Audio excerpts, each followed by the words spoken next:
पुढची बातमी आहे पुण्यामधनं। पुण्यामध्ये मुख्यमंत्र्यांच्या कार्यक्रमामध्ये नाराजी नाट्य पाहायला मिळाले।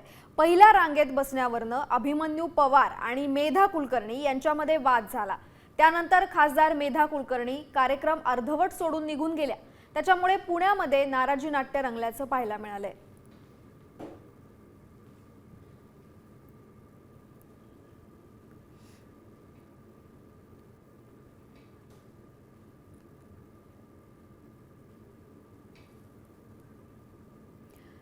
तर पुण्यामध्ये आज मुख्यमंत्री होते, सगळ्यांनी ऐकलेलं मी काय बोललो ते। मी त्यांना एवढंच म्हणलं की नरेंद्र पाटील आर्थिक अण्णासाहेब पाटील महामंडळाचे अध्यक्ष आहेत, ते पुढे बसतील, आपण मागे बसूया। कारण काय होतं, एक खुर्ची रिकामी होती अण्णा बनसोडे साहेबांची, अण्णा आले नाहीत म्हणून मी म्हणलं की मी आपण नरेंद्र पाटलांना बसूया, एवढंच आहे।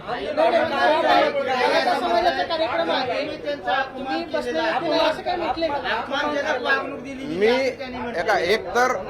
एक तर हा कार्यक्रम काय माझ्या घरचा नाही,